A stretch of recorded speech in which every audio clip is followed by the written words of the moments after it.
प्रकाश है। अब देखिए 58 पृष्ठ पर आगे हम।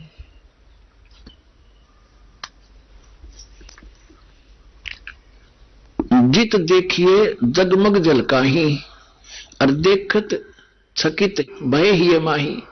उस जहां देखा उधर सुंदरता सुंदरता जलमल जलमल हो रही है पूरे लोक में। धर्मदास जी ने जब देखा है, देखिएगा। द्वारपाल हंस तो रहिया, ताम एक हंस सो अस कहिया।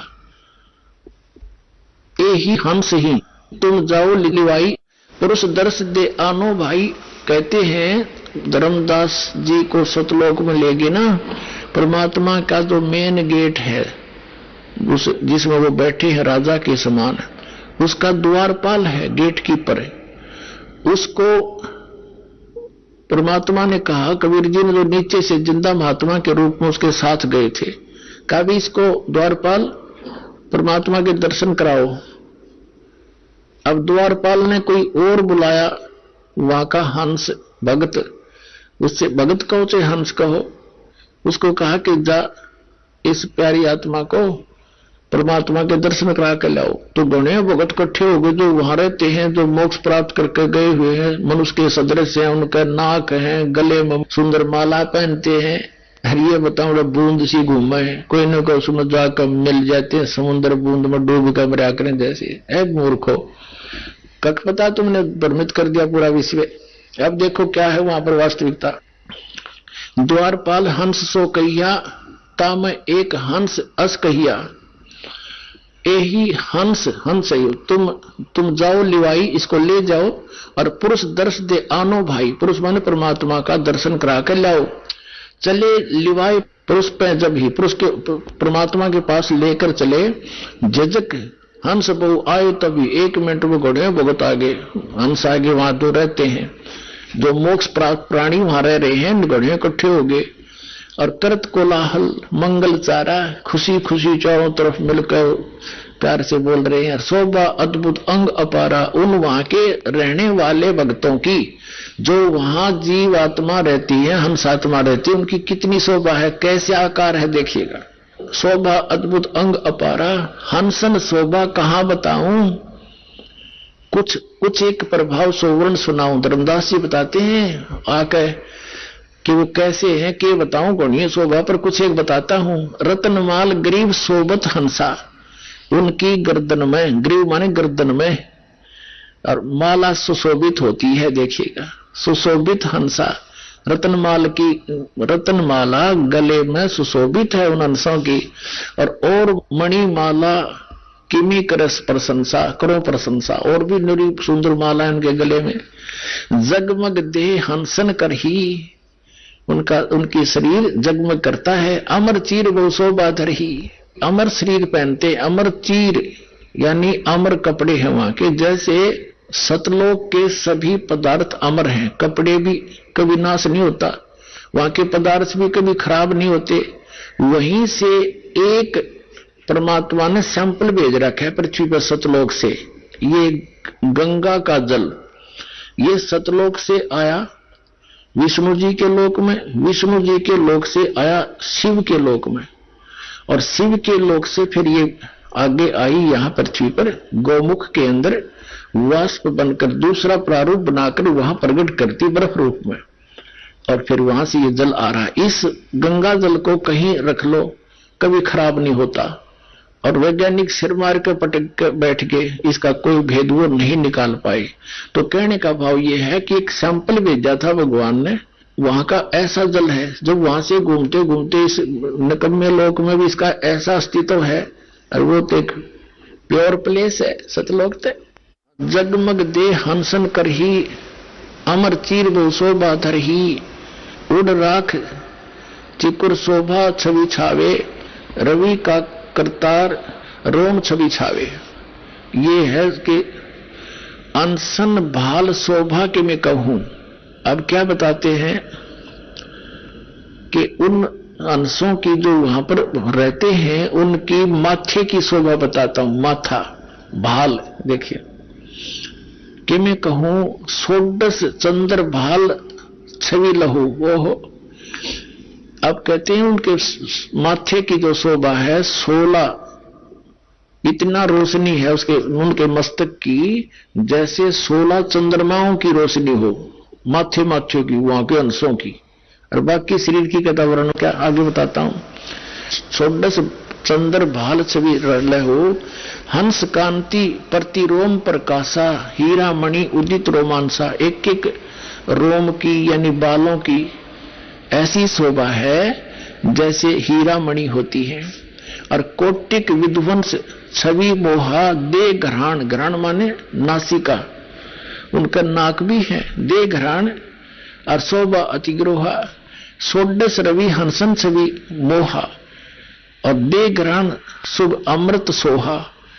उन सब वहां के जो मोक्ष प्राप्त प्राणी हैं, मनुष्य सदृश्य हैं, उनका नाक गर्दन माथा सारा बता दिया, मस्तिष्क।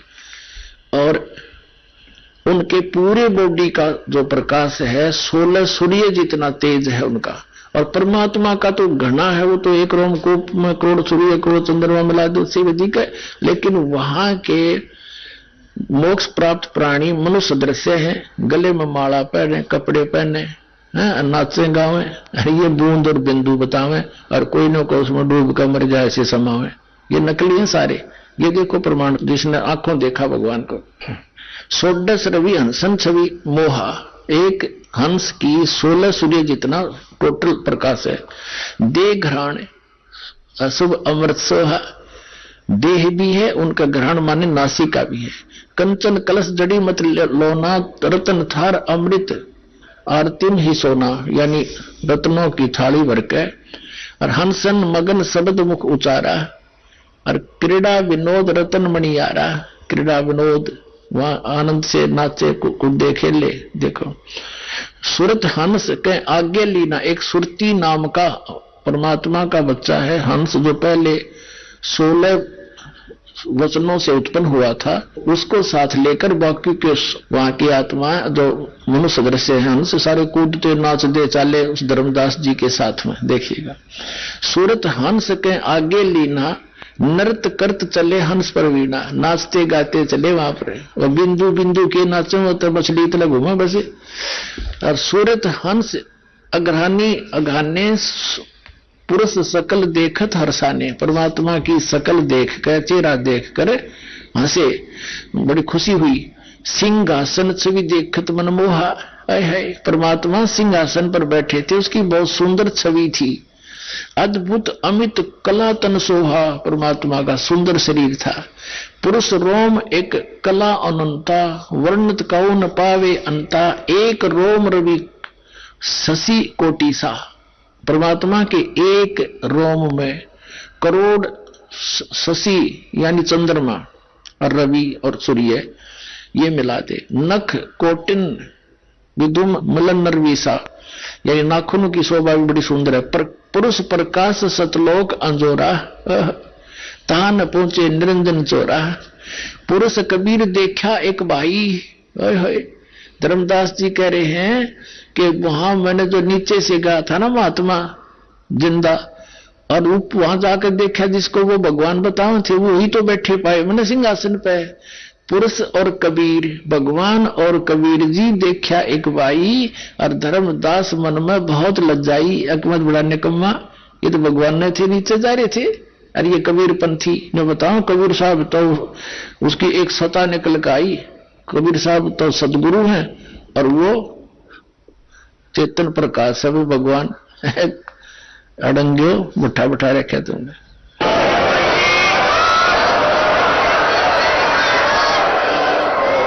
पुरुष कबीर देखा एक भाई, धर्मदास पुन रहे लज्जाई। बड़ा शर्मिंदा हो गए थे, भगवान गिर ने कितनी बकवाद कर दी, कैसा निकम्मा दुष्ट हूं मैं। वहां इतना शर्म में घट गया, पानी पानी हो गया कि देखिए तो भगवान थे, मेरे लिए भटक रहे थे, और ये तो वही तो बैठे हैं सामने। पुरुष कबीर देखा एक भाई, धर्मदास पुन रहे लजाई।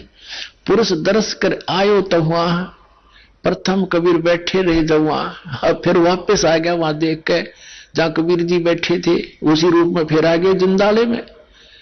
तो चरणा में पढ़कर क्या बोलता है, पुरुष दर्श कर आए तो वहां वापस आ गया परमात्मा के दर्शन करके जहां कबीर साहब पहले बैठे थे।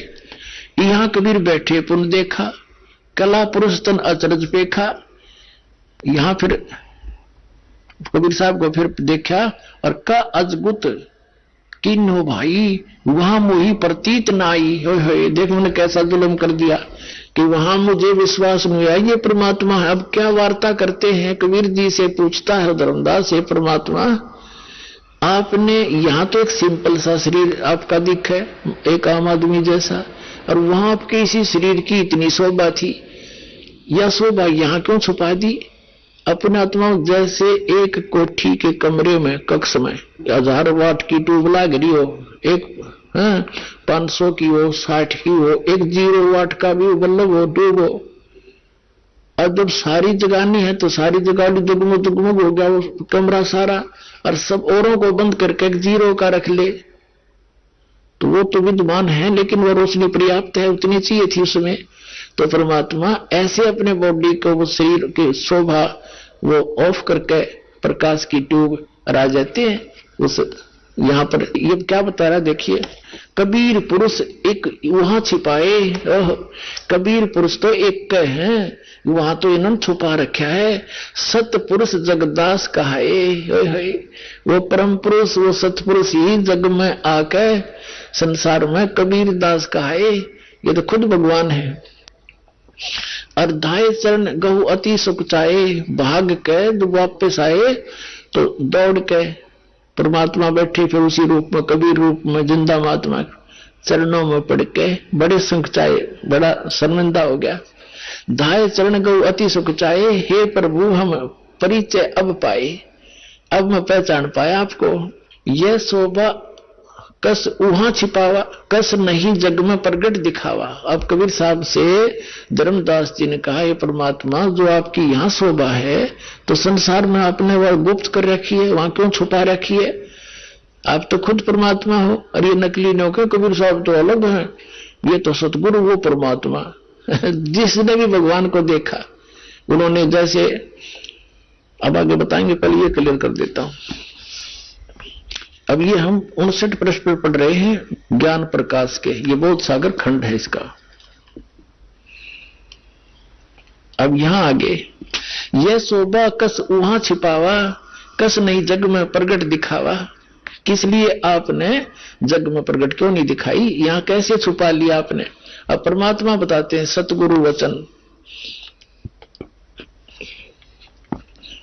धर्मनी जो वही छवि जग में जाऊं तो होए विकल निरंजन राऊ। यदि मैं इसी शोभा से इस काल के लोक में चला जाऊं तो इस तुम्हारे इस भगवान के काल के ज्योत निरंजन ब्रह्म का कलेजा फट जा, और कोई मुझे देख नहीं सके, क्योंकि इस रोशनी को चरम दृष्टि सहन नहीं कर सकती।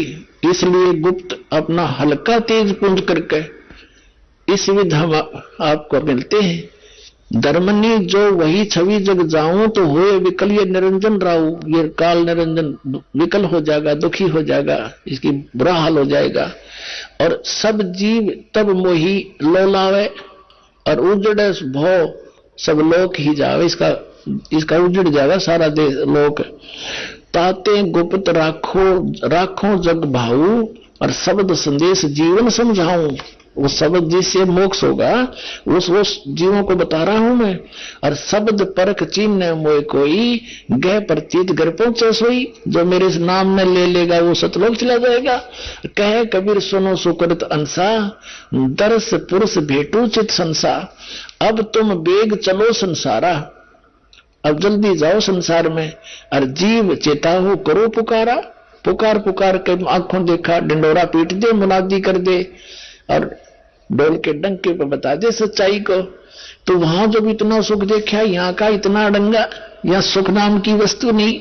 वहां जाकर धर्मदास जी ने हाथ जोड़ लिए और ने बोले, वे परमात्मा मुझे यहीं रख लो, वो तो बहुत गंदा लोग है। हे दाता, वहां तो एक दिन मृत्यु होनी है, कोई किसी का नहीं, और मुझे यहीं रख लो। तो परमात्मा ने कहा, बेटा ऐसा नहीं रखा जा सकता। तुम यहां से गए थे, तुम परिपूर्ण थे भक्ति से, तुम हंस थे, अब तुम काग बन गए, एक एक पैसे को भटक रहे हो क्योंकि तुम्हारी पूंजी खत्म होगी पुनों की। आपको ऐसा मंत्र दूंगा, सतनाम, जिसकी एक सुमरण भी कर लेगा उसको कितनी कीमत हो जाएगी। सतनाम पालड़ रंग होरी हो, 14 लोक चढ़ाव राम रंग होरी हो, 3 लोक पासेंग धर रंग होरी हो, तो ना तुले तुलाया राम रंग होरी हो। कहते एक सतनाम ऐसा दूंगा, श्वास उश्वास से अधिकारी से लेकर इसका सेवन करेगा तो इतनी वैल्यू मिलेगी आपको, उसकी इतनी कीमत है कि यहाँ के एक ब्रह्मांड ने सारे ने एक में धर दे। 14 लोग हैं इस ब्रह्मांड में और 3 लोग ये अलग हैं, पृथ्वी लोग, स्वर्ग लोग और पाताल लोग। कहते इन तो 5 सिंह रख दे, इनका तो कोई सौदा नहीं। और वो 14 लोग एक पालड़े में रख दे, तखड़ीके में, अरे एक में धर दे, एक श्वास उस श्वास के सतनाम की कीमत। तो ना तुले तुलाया राम रंग होरी हो, तो भी उसका पलड़ा भारी रहेगा एक सेकंड का। और पुण्यात्मा आप कितने करोगे जब जाकर वहां जाने योग्य होगे, आप कितने परिपूर्ण थे भक्ति से, कितने खाली हो गए नकली साधनाओं से, इसे खूब अंदाजा लगाया जा सकता है। तो क्या बताते हैं देखिएगा, अब तुम बेग चलो संसारा, और जीव चेतो करो पुकारा। धर्मदास जी वचन, हो साहेब अब वहां ना जाई, ए साहेब अब वहां नहीं जाई, ये सुख घर तज कहां झुराई। मुझे इसे सुख ने छोड़कर कहां जाने की को कह रही हो। यह वही यम देश अपर बल काला, नहीं जानो धोमती होए बेहाला। ये परमात्मा, मैं जब तक नहीं ज्ञान हुआ था तब तो गंध में पड़ा ही था, वो तो काल का लोक है, वहां नहीं जाऊं। वह एक शब्द है, मोहे राख लियो महाराज हमसे बिगड़ी है, मोहे राख लियो महाराज हमसे बिगड़ी है, बिगड़ी है महाराज हमसे, बिगड़ी है महाराज हमसे बिगड़ी है। वहां मत भेजो महाराज काल की नगरी है वो, मत भेजो महाराज काल की नगरी है। बहुत रोए परमात्मा का गए। परमात्मा बोले बेटा नो बात बने नहीं, तेरे भाई बहन फंसे पड़े हैं, तो गवाह बनिए मेरा, और ऐसे नहीं रह सकता, मैं तेरे साथ रहूंगा, पल पल मैं तेरी मदद करूंगा, जो तू सतनाम का जाप करता रहेगा, मेरी मर्यादा में रहेगा, तेरा काल कुछ बिगाड़ नहीं सकेगा। तो पुणात्माओं, और ये नकली क्या बताते हैं, वो है वो सतलोक जहां सदा सुखी, वह जाने के बाद तुम झांको भी कोई ना इधर को, और चलो सतलोक, लो सतनाम, सतगुरुदेव की जय हो।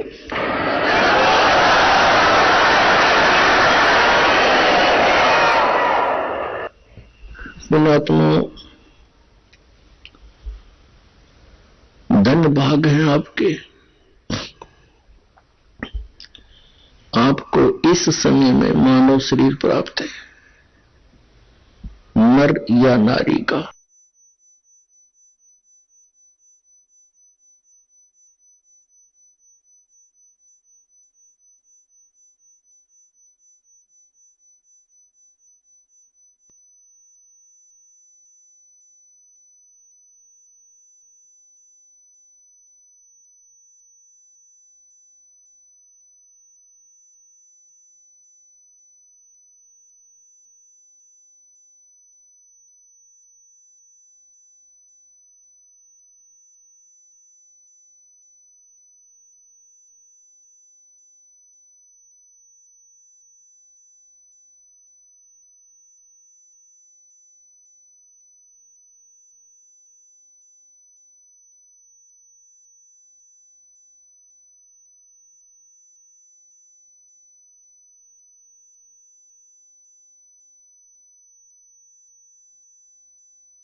कुकिंग फुलफिल करेगा। यानी कि आज आप शॉपिंग करेंगे 1 लीटर कुकर की, 2 लीटर कुकर की, 3 लीटर।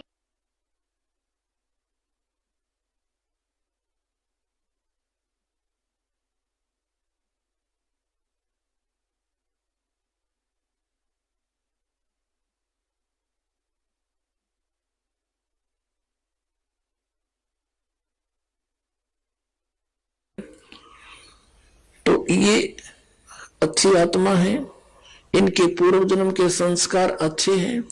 ऐसी पुण्यात्माएं जो किसी भी अक्षेत्र में इनकी रुचि हो जाए उसी में ये बहुत अग्रसर हो जाते हैं। यदि यही संत इस राजनीति के अंदर चले जाते तो वहां भी इनकी ये दशा होती, प्रधानमंत्री पता नहीं कितने कहां तक पहुंच जाते। और ये एक दूसरे काम लाग गए, जनता का, भक्तों का, मनुष्य का जीवन नाश करने का ठेका ले लिया इन्होंने। तो ये पुण्यकर्मी प्राणी है और इनके पूर्व जन्म के संस्कार बहुत अच्छे हैं, जिस कारण से ये इतने पाप करते हैं सारा दिन और फिर भी ये ठीक दिखे। इनके पूर्व जन्म की बैटरी चार्ज है और जब यह बैटरी डाउन होगी, क्योंकि चार्जर आगे है नहीं, चार्जर का अर्थ है सत भक्ति शास्त्र अनुकूल साधना, वो कंप्लीट कोर्स पूरे संत से प्राप्त करके साधना भक्ति करे तो उसका फिर से बैटरी चार्ज हो जाती है, अर्थात उसके पुण्य स्टार्ट हो जाते हैं संग्रह होने। वो इनके पास है नहीं और जिसका दुष्परिणाम इनको फिर अंत में भोगना पड़ता है।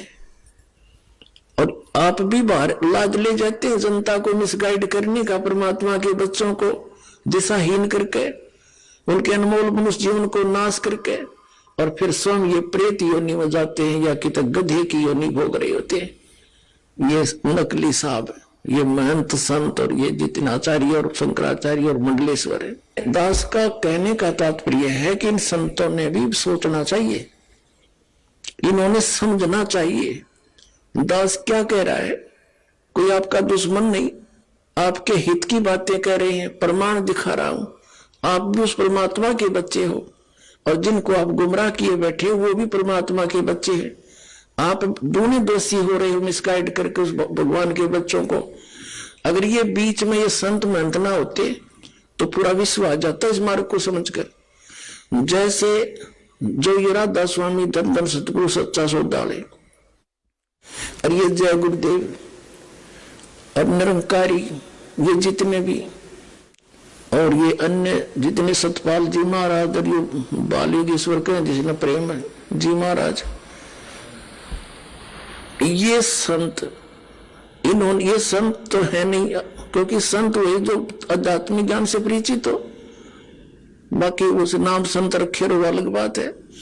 अब इनके जो फंस गए वो क्या करते, जैसे मधु परमहंस और ये जितने भी कबीरपंथी संत महंत, अब जैसे दास इनकी जो अनुभूति है, इन्होंने जो सारे जीवन में जो कुछ भी जाना समझा अनुभव किया वो लिख रखा है। अब इस तरह ये खाक बोल लेंगे, इन्होंने जो कुछ कहना सुनना था कह दिया, 10-10, 20-20, 100-100 वर्ष से लग रहे हैं ये। अब इनके इतिहास दिखा दिए।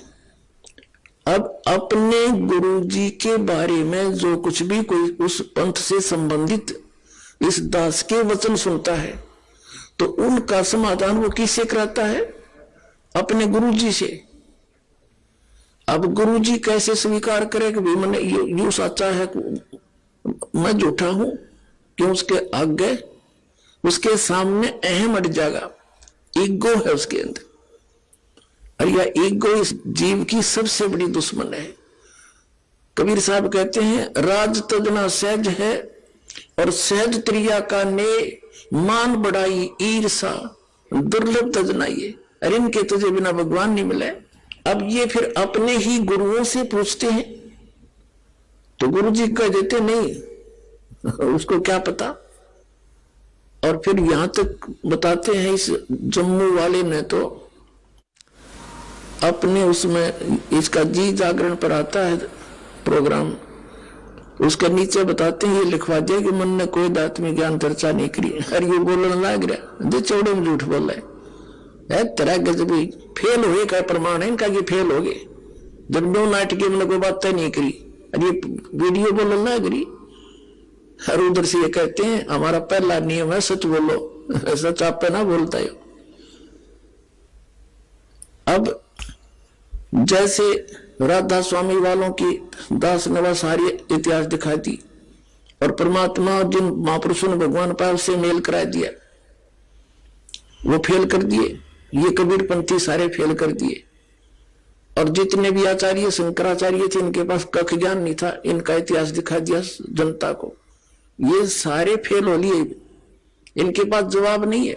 तो जनता आज कोई पागल नहीं है। और ये जो नकली संत महंत कबीर पंथी या दूसरे हैं ये ना होते, जैसे जो श्रद्धालु इन संता का नहीं फंसे हैं और एक कॉमनली जैसे कोई मंदिर मस्जिद में जा रहे हैं, मंदिर में जाते हैं, आप पे पूजा करते हैं, व्रत करते हैं या सालासर वैष्णो देवी जाते हैं, उन्होंने जब ये ज्ञान देखा सुना और प्रमाण देखे पुराणों में तो तुरंत आगे वो फटाफट आने लगे। ये तो बात सच्ची है, जिन पुराणों को हम रोज पढ़ते थे और जिनको सत्य मानते हैं उनमें क्या लिखा रही है, धर्मगुरु क्या बकवाद कर रहे हैं, इन्हें बैठा दिया हमारा। तो वो सीधे आगे। और दूसरे अभी अटके बैठे हैं क्योंकि वो किससे पूछे, अपने गुरुजी से। गुरुजी तक जिसकी नहीं पहुंचे तो अपने उस आसपास के भगत भाइयों से। वो भगत भाई वो बांग पी रहे हैं जो उनके गुरुजी ने प्यार रखी है। तो वो इसलिए अभी वो ज्यादा बाधा बन रही है, कुछ दिन और लगेगा, इनकी जड़ निश्चित कति करें की तरह काट के धर दूंगा और फिर आप आ जाएंगे बाज गए। अब ये जितने भी पंथ हैं ये इनकी जड़ दिखा दी दास ने। जैसे पहले हम छोटे छोटे थे, वर्षा के दिनों में ये पौधे उग जाते थे, आम के पौधे की तरह, नीम का पौधा। तो हम क्या करते थे, उन पौधों को ऐसे बहुत ज्यादा उग जाते थे एक स्थान पर, उनको वहां से निकाल कर मिट्टी से अपने खेतों में दूसरे स्थानों पर लगाने के लिए लेकर चलते थे। और किसी पौधे की मिट्टी हट जाती जड़ों की तो दूसरे ये कहा करते, तेरे पौधे की जड़ राम ने देख ली, अब यूं ना लगे सूखेगा।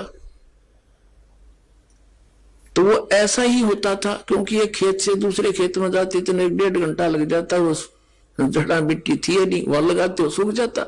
तो दास ने इन सभी पंथों की जड़ दिखा दी राम ताई, अब ये सारे सूखेंगे। अब जैसे कोई बड़ा पेड़ होना है और वो टूट कर भी गिर जा जड़ समेत, तो महीना 20 दिन तो उसमें फिर भी हरे पत्ते रह जाया करें, वो दिया कंडे में, तो ये सारे से कर दिए, थोड़े दिन में सारे सूख जाएंगे और भगतात्मा जान जाएंगे। खकता इनके पास इतना अनमोल जीव नाश कर दिया, 3-3 4-4 पीढ़ी डबो दी इन राधा स्वामी वालों ने, इन कबीर पंथियों ने।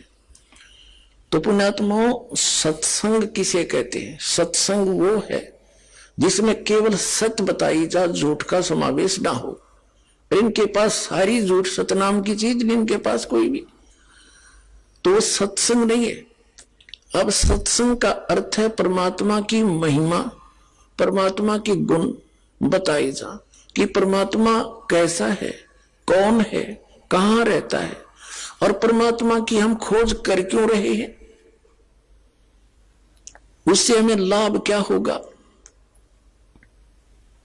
ये सारा ज्ञान। और फिर वो भगवान में प्राप्ति कैसे होगी, तो ये सब मिलाकर सत्संग कहलाता है। अब जैसे अब दास जो सत्संग जिस उद्देश्य से कर रहा है, इस दास का उद्देश्य है कि आप जी को जहां जहां आप लगे हुए हो और उस संत या महंत या पंथ को और उस ज्ञान को सत्य मानकर पहले उन्हीं से परिचित कराऊं कि आप किस वस्तु को, लाल को, कौड़ी को आप लाल लिए फिर रहे हो, और ये सब प्रमाण रह कर देने का दास का उद्देश्य है। कि आपको इतना ट्रेंड कर दूं कि आप स्वयं परख लो और नकलियों ने छोड़ दो। जैसे एक समय एक नगर में दो बनिए रहते थे, दो वैसे, तो उनमें से छोटे भाई की मृत्यु होगी। दो भाई थे और छोटे भाई के दो लड़के थे। जब उसका सारा क्रियाक्रम हो लिया, कुछ दिन के बाद उनकी बच्चों की मां ने कहा कि बेटा अब तुम बालक हो, एक 16 वर्ष का, एक 18 वर्ष का, तुम बिजनेस नहीं कर सकते, आप अपने ताऊ जी के साथ, हमारे यहाँ भाषा में अपने पिताजी के बड़े भाई को ताऊ जी बोलते हैं बच्चे, तो अपने ताऊ जी के साथ बिजनेस में पार्टनरशिप कर लो। और बेटा मेरे पास ये लाल रखे हैं, पैसे तो है नहीं, ये लाल ले जाओ, अपने ताऊ जी को दे दो, आवश्यकता पड़े वहां इनका प्रयोग कर ले, गिरवी रख ले, इसके बदले में सामान ले ले। जैसे वो बच्चे दोनों जने अपनी माता जी की सलाह ले के आधार से, राय के आधार से, वो माता जी के पास रखे हुए दो एक पोटली सी में थे लाल, उनको लेकर चले, अपने ताऊ जी से जाकर प्रार्थना की कि मेरी माता जी ऐसे ऐसे कह रही है। उसने ताऊ जी ने कहा कि बेटा मैं भी ये चाहता था, आप मेरे साथ लगो और सब मिलकर हम अपना बिजनेस करेंगे। और बच्चों ने कहा कि जी मेरी माँ के पास पैसे तो है नहीं, ये लाल रखे हैं, इनको आप रख लो। अब उस सेठ ने उनको खोला और देखा, वापस ही बांध कर बच्चों को दे दिया, बेटा इनको रखाओ, तेरी मम्मी को कह देना संभाल कर रखे, और फिर आएंगे ना वापस दूसरे शहरों से, वहां मेरा उधार चलता है, फिर वापस आएंगे ना सामान लेकर के, फिर देख लेंगे जरूरत पड़ी थे। वो बच्चे कहने लगे ठीक है ताऊ जी, जैसे आपकी आज्ञा। अपनी माँ को आकर बता दिया, माँ इन्हें सुरक्षित रख लेना, हम फिर बाहर जा रहे हैं देश दूसरे प्रांतों में, वापस आएंगे तब इसको ले लेंगे। मेरे ताऊ जी ने ऐसा कहा, चले गए। अब उस व्यक्ति ने उन बच्चों को लाल और लालड़ी की परख करानी थी। एक शहर में 50,000 रुपए का सौदा लिया, पहले 50,000, आज के तो 50 लाख के बराबर है। और वहां उस सेठ से कहा कि मैं धर्मशाला में रुका हुआ हूं, वहां से इन बच्चों के हाथ में लाल भेजता हूं, उसको गिरवी रख लेना और हमारा सामान दे देना। दोनों बच्चों को जाते ही सेठ ने धर्मशाला से कहा कि ले बेटा, जहां वो रुके हुए थे, ठहरे थे बिजनेस के लिए, कमरा ले रखा था, कि जाओ पुत्र ये छुपा कर ले जाओ, लाल है, और सेठ को दे आना, वो गिरवी रख लेगा, हमें वो 50,000 का सामान हम ले चलेंगे। दोनों बच्चे गए और उस लाला जी से कहा, लाला जी, सेठ जी ये लाल है, मेरे ताऊ जी ने भेजा है, इसको रख लो। सेठ ने कहा बैठ जाओ। उस सेठ ने, साहूकार ने एक व्यक्ति बुलाया जो जौहरी था, पारखू था, उसने उसके लगा के अपना जो जंतर मंत्र से वो देखा और बताया कि ये लाल नहीं है, ये तो लालड़ी है। लाल तो 1 लाख रुपए का होता है, उसमें लाख रुपए तो आज के करोड़ों से भी ज्यादा होते थे, और ये तो 200 रुपए की भी नहीं है, ये तो व्यर्थ है, ये तो ठगने के लिए बनाई जाती है। अब उस सेठ ने वो लालड़ी गली में फेंक दी और 6 सुनाई उल्टी सुल्टी उन बच्चों तई कि तेरे ताऊ जी ऐसे व्यक्ति तो नहीं थे भाई, अब वो धोखा भी देने लगी हमारे को, मैं क्या उनको मना करूं था, मैंने कौन से लाल मांगे थे, बता, वो अपने आप ही ऐसा कर रहे हैं, ये कैसे, उन्होंने क्या मन में आई उनके, वो तो धोखेबाज हो गए हैं।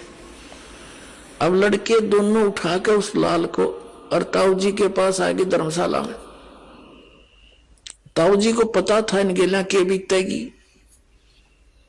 दोनों मुंह लटका रखा, मायूस से होकर खड़े हो गए। ताऊ जी, वो लाला जी तो बहुत निकम आदमी, उठ पटांग बकवाद करे, अपने लाल ने कहे तो लालड़ी है, उसने बेरा नहीं कौन बुलाया, उसने कह दिया कि यह तो लालड़ी है, लाल तो 1 लाख रुपए का होता है या 200 रुपए की भी नहीं है। तो सेठ ने, ताऊ जी ने कहा कि बेटा, अरे सचमुच भाई मेरा धोखा लग गया, वो पारखी था बेटा, वो जोड़ी था, उसने साची बताई है, या लालड़ी है, ले और ये रखी दूसरी साइड में, देखो हो यूं था बेटा लाल तय। अब उनमें दिन रात का अंतर, जा देखा और कह के आना मेरे ताऊ जी ऐसे नहीं, उनका धोखा लग गया था। दोनों भाई फिर गए हौसले थे और कहा, ले सेठ जी मेरे ताऊ जी का धोखा लग गया था, देख वो दूसरी जगह रखी थी, चोरों को धोखा देने के लिए कोई लुटेरा आवे तो उसने लेकर भाग जावा, दूसरी जगह लुको रखा था मेरे ताऊ जी ने। इसलिए उस सेठ ने फिर वही पारखी बुलाया, वो जौरी, उसने आती अपना मार कर उसके चमटे बिमटे बता दिया, यू हवाई लाल सही, ये है असली लाल। तब उस सेठ ने बच्चों को कहा, देखो ये है वो लाल, उसमें इसमें कितना अंतर था। अब उन बच्चों का इस झटके थे इतनी गजब की परख होगी लाल और लालड़ी की। अब वो सेठ जी सारा सामान लेकर उधार घर आ गए, साथ में वो बालक दोनों। अब उस सेठ ने कहा, जाओ बेटा अपनी माँ से, उनके ताऊ जी ने कहा, जाओ अपनी मम्मी से वो लाल ले आओ बेटा, और इनको कुछ की गिरवे रख के ऋण पे और कुछ लोन ले लेंगे किसी तरह। अका ठीक ताऊ जी। वो गए भागे दौड़े दौड़े, माँ माँ, आगे बेटा आगे आजा रोटी खाओ। अकना पीछे रोटी खाएंगे, पहले वो लाल दे, ताऊ जी की बहुत कर्जा हो गया है और किसी से ऋण लेंगे, अगले बेटा ले जाओ, नो के नो रखे। उन बच्चों ने सोचा, अरे देखते ले लाल है कि लालड़ी। उन्होंने वही की छड़ी खोल लिया अपने कमरे में अंदर, वो तो लालड़ी थी। वो कहने लगे, माँ आप भी बड़ी बोली हो, ये लाल नहीं है, ये तो लालड़ी है सारी। वही बता देख, किसी बोली है आपने लाल लालड़ी का नहीं पता। तो वह कहने लगी, भाई मुझे तो मालूम नहीं, तेरे पिताजी के समय के रखे थे, मैंने सोचा लाल है ये। तो वो आए फिर उस ताऊ जी के पास और कहने लगे, ताऊ जी मेरी माता है ना बड़ी भोली भाली है, उसको पता नहीं लाल वाला लालड़ी की, वो लाल नहीं थे कोई भी, वो तो सारी लालड़ी थी। तब उस सेठ ने कहा, बेटा जी ये जब तुम मेरे पास लेकर आए थे ना, ये उस दिन भी लालड़ी थी, यदि मैं कह देता ना ये लालड़ी है, तेरी मान्यों का वो कि मेरे सिर पर धनी नहीं रहा, बड़का न बकावे है, मारे लाला ने भी लालड़ी बतावे है। आज बेटा तुम ऐसी योग कर दिया, तुम नाप पर फेंक दिए ठाकवे, तो पुणात्माओं दास आपको वो पारखी बनाना चाहता है। इन नकलियों ने सब न छोड़ के लाल ग्रहण कर लिया, आके अपना कल्याण कराओ, धनी हो भक्ति का, आपका मोक्ष आपके परिवार का मोक्ष होगा। और एक बार ये सभी, ये जितने भी नकली पंथ है खत्म तो होंगे, क्योंकि परमात्मा का वचन है कबीर साहब का। जब ये सभी पंथ ये होंगे, अभी घना टाइम ना लग गया इसमें, आते इतना इंटेलिजेंट मानव है, इंटरनेट तक बना लिए, सैटेलाइट ला बैठे, जो बिना करण का काम था उसमें लाग गए, परमाणु बना लिए और ऊपर अंडे गिरा धक्के खाते। बताओ उन खाकी को क्या के है बता, ये अपना जो पीछा छुटाना है या भक्ति करके चलेंगे सतलोक में, ये बनावांगे असली, ये विज्ञान है जो तत्व ज्ञान, इसको समझेंगे, इस तरफ सब डाइवर्ट होंगे एकदम। अब जिस विकास को आज वर्तमान में ये देश सभी कंट्री मान रहे हैं कि जिसके पास आजकल अधिक टेक्निक है वो अवाम उड़ रहा है, वो देश साइंस के अंदर। और 2 वर्ष वर्षा ना हुई ना, ये सारी साइंस धरी धराई रह जाएगी। और ये इंटरनेट और ये टीवी अड़ को देखनिया नहीं पावे, जहाज खड़े खड़े जरेंगे एयरपोर्टों पे, कोई बैठनिया नहीं रहे। जो काम करने का था उसने भूले बैठे, ये बकवादों में लग गए। 1 मिनट में ना जाने के बिजली गिर जा, भूकंप आ जावे, अक्षेत्र का अक्षेत्र नष्ट हो जावे, फ्लड आ जावे। ऐसे लोग में हम ये बकवाद करने लगे इकट्ठी। तो अब इतना समझदार इंसान है, संकेत समझने वाले बच्चे हो गए, छोटे छोटे बच्चे, और कितना समझदारी से यहाँ आते हैं, सारी आरती तक याद कर रहे हैं छोटे छोटे बच्चे, गर्भ में उनको परमात्मा की भक्ति मिल रही है। तो ये पुण्यकर्मी प्राणी अब परमात्मा यहाँ आपके घरों में प्रकट करेगा। पहले तो दास ऐसी व्यवस्था करेगा, आपने इस माया की जरूरतें नहीं रहेगी। ऐसे ढंग से आपका सिंपल लिविंग स्टेटस बनाया जाएगा। और ये बेमतलब की परंपराएं हमने बना रखी है। एक बेटी ब्याहना मुश्किल हो जाता है एक व्यक्ति ने, अरे मायाधारी मस्करों ने इतनी ये बकवाद की परंपरा बना दी है, वो सब खत्म करी जाएंगी और केवल परमात्मा पर विश्वास किया जाएगा, बच्चों का भी और लड़की का विवाह एक बिल्कुल सिंपल वे से करेंगे। बेटी को हमने कैर बना लिया, इतना अच्छी और शरीफ होती है लड़की, और उसको हमने अपना दुश्मन बना लिया, गर्भ में मारने लगे सिर्फ इसलिए अपनी कुपरंपराओं के कारण कि दहेज देना पड़ेगा। हमने दहेज लेना नहीं देना, बिल्कुल नहीं, केवल एक कन्या देनी होगी, रोटी भी आश्रम में खुआवांगे उन्हें, और ले जा भाई बेटी ब्याह दी, बस अपना कमाओ और तुम्हारे घर पे खाओगी।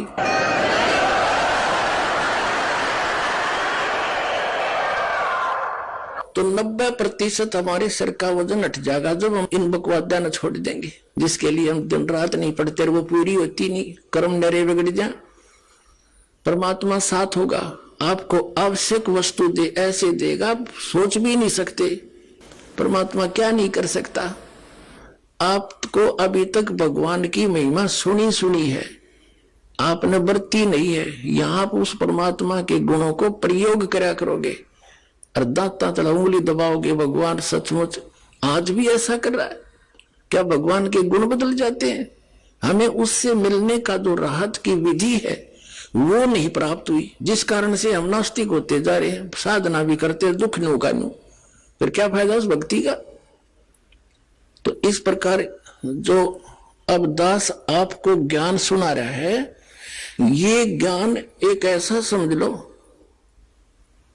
जैसे रेग मार लगा जा रहा है, रेग मार के और उस पुराने पेंट को उतार के पेंटर और फिर ओरिजिनल पेंट लगा करा करे। तो दास आपके अंदर जो जमा है वो अज्ञान, उसको हटाने के लिए रह कर ये प्रमाण सुनाए दिखाए जा रहे, ताकि आप परिचित हो जाओ, लाल परखण योग्य हो जाओ।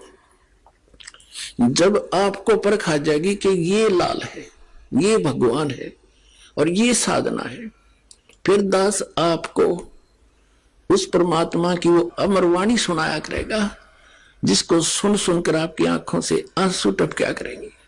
परमात्मा कहते हैं आत्म और परमात्मा एक के नूर जहूर, और बीच में झाई कर्म की ताते कहिए दूर। फिर क्या बताते हैं कि जैसे सूरज के आगे बदरा, ऐसे कर्म छयारे, और प्रेम की पवन करे चितमंजन, फिर जल के तेज नयारे। जैसे आत्मा और परमात्मा के बीच में ऐसे हमारे पाप कर्मों के बादल छाए हैं, जैसे बादल छाए हों और सूर्य दिन के 12 बजे हों और सूर्य दिखाई नहीं दे रहा। कहते फिर हवा चलती है तेज, बादलों को फेंक देती है इधर उधर, और फिर सूर्य साफ दिखाई देता है। तो यहां बताते हैं कि जैसे सूरज के आगे बदरा, ऐसे कर्म छयारे, और प्रेम की पवन फिर करे चितमंजन, जल के तेज नयारे। फिर दिखा भगवान न्यू का न्यू। तुम्हारी अंतःकरण में मलिनता घनी आ गई पाप कर्मों की, और ये मंत्र आपको ज्ञान दिया जाएगा, सत भक्ति दिखाई जाएगी, सुनाई जाएगी।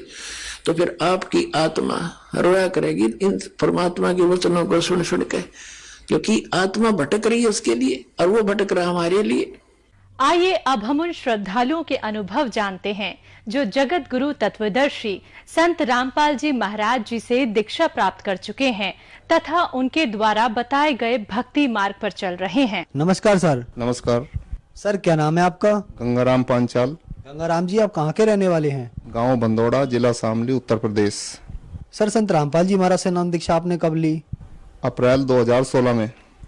सर, क्या काम करते हैं आप? मैं राजमिस्त्री का काम करता हूँ। सर, संत रामपाल जी महाराज से नाम दीक्षा लेने से पहले आप क्या भक्ति साधनाएं करते थे?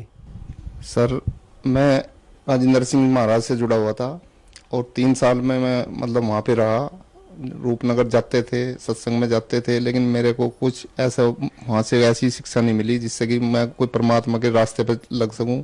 मेरे को 3 साल में कुछ समझ में नहीं आया वहाँ पे। उसके बाद में मैंने वहाँ से जाना छोड़ दिया।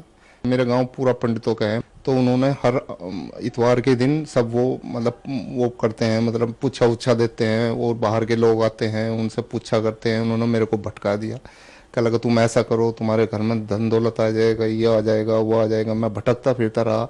मुझे सच्ची भक्ति की इच्छा थी, वो नहीं मिल रही थी मेरे को, और मैं इतना परेशान था बहुत ज्यादा। एक पंडित के पास में गया तो दूसरा खींच लाता मेरे को, दूसरा का गया तीसरा खींच लाता, उसके पास कुछ नहीं, उसके पास। मेरे गांव पूरा पंडितों का है। मैं उनके माया जाल में ऐसा फंस रहा था, तो लिकड़ नहीं पा रहा था। मैं यही सोच रहा था कि हे परमात्मा, आप कौन हो, कौन आप हो जिससे कि हम मानव जीवन में रहकर अपना जीवन सफल कर रहे हैं।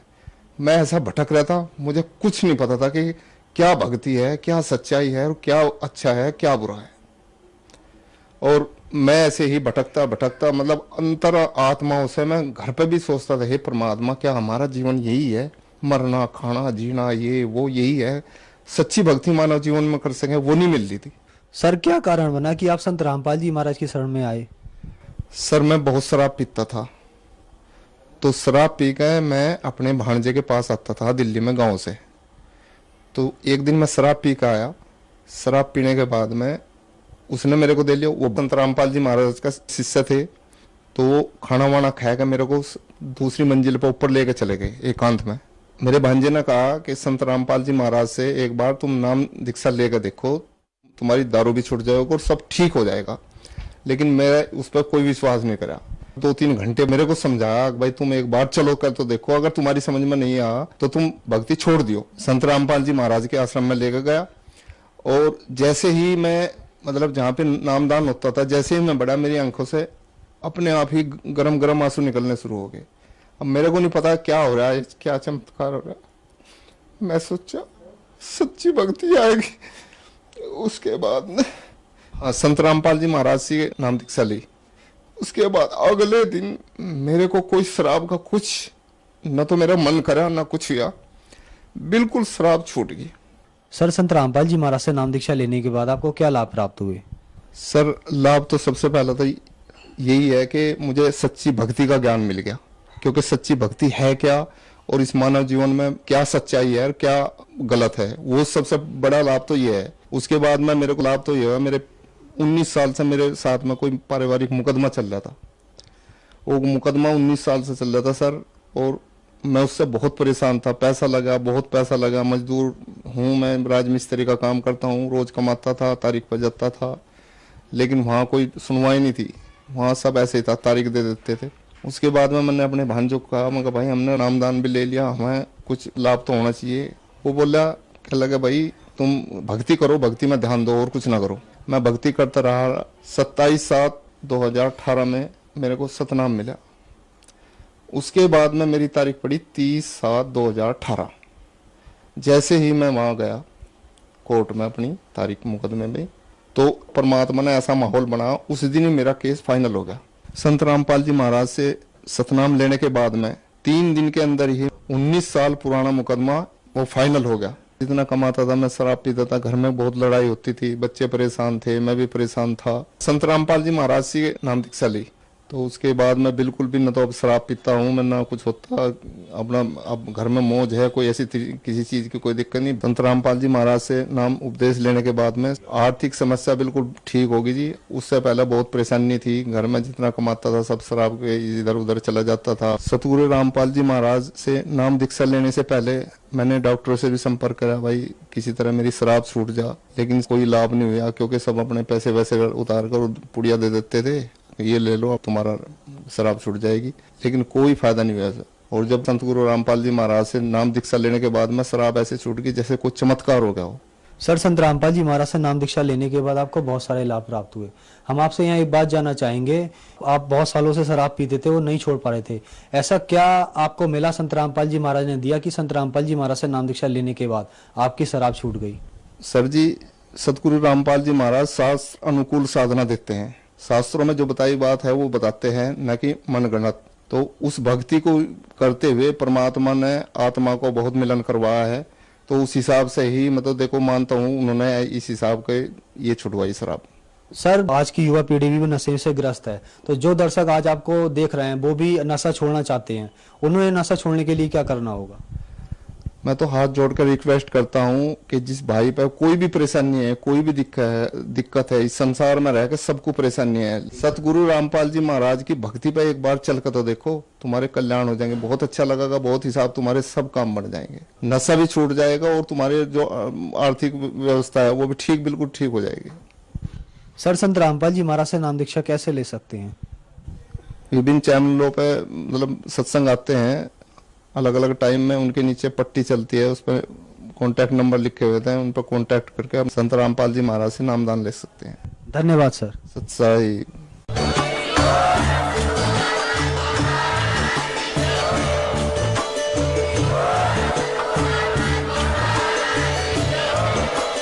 आप सुन रहे थे जगत गुरु तत्वदर्शी संत रामपाल जी महाराज जी के मंगल प्रवचन। अधिक जानकारी के लिए विजिट कीजिए हमारी वेबसाइट www.jagatgururampalji.org। संत रामपाल जी महाराज जी के शुभ आशीर्वाद से पूरे विश्व भर में 500 से भी ज्यादा नाम दीक्षा केंद्र हैं, जिन पर संत रामपाल जी महाराज जी द्वारा ऑनलाइन निःशुल्क नाम दीक्षा दी जा रही है। अपने नजदीकी नाम दीक्षा केंद्र का पता करने के लिए संपर्क करें 8222880541।